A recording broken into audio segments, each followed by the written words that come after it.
म्हणजे कोण हो डॅड? मी, सुजित, मम्मा, आम्हीच बाहेरचे लोक ना? डॅड, आम्ही बाहेरचे लोक नाही आहोत. हा तुमचा सख्खा मुलगा आहे सुजित, त्याची बायको आहे मी सून आहे या घरची डॅड. आणि झाली ना चूक, झाली, खूप मोठी चूक झाली माझ्या हातून. द्या ना शिक्षा, आमच्याच घरात द्या आम्हाला शिक्षा. आमच्या बेडरूमचा इलेक्ट्रिक सप्लाय बंद करा अशी शिक्षा द्या. ही काय शिक्षा? आउट हाऊस मध्ये राहतोय आम्ही, तिथला इलेक्ट्रिक सप्लाय बंद केलाय तुम्ही, ही शिक्षा आहे? डॅड बास झालं पण आता, दिस इज टू मच. आता आम्ही या घरात येणार आणि आम्हाला कुणीही अडवू नाही शकत. सुजित, मम्मा चला. खबरदार, एक पाऊल जरी आतमध्ये टाकलंस तर.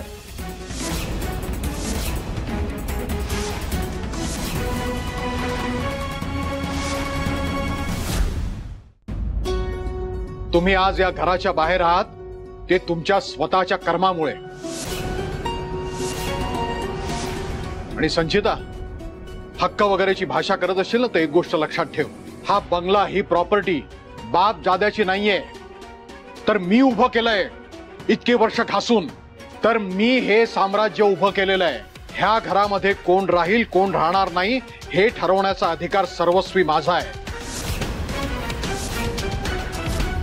आणि त्याच अधिकारानं नीलम, मणी आणि स्वानंदी, माझी बायको, माझा मुलगा आणि माझी सून म्हणून इथे राहतायत. आणि जोवर तुम्ही तिघही त्यांना आपल्या कुटुंबाचा सदस्य मानत नाही, जोवर त्यांच्याशी नोकरासारखं वागण्याचं बंद करत नाही, तोपर्यंत ह्या घराचे दरवाजे तुमच्यासाठी बंद आहेत. हो का?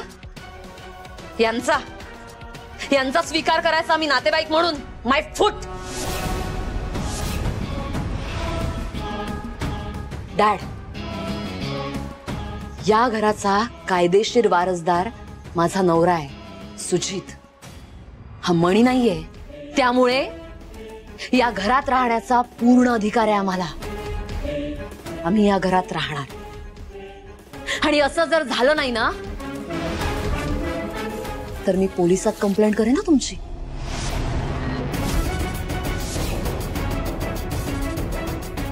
तुम्हाला लीगल नोटीस पाठवेन डॅड, मीडियाला बोलावेन आणि तुमचं हे घाणेरडं सिक्रेट आहे ना हे एक्सपोज करेन. त्यामुळे प्लीज, आताही शांतपणे सांगते, आम्हाला आमच्या घरात येऊ द्या डॅड.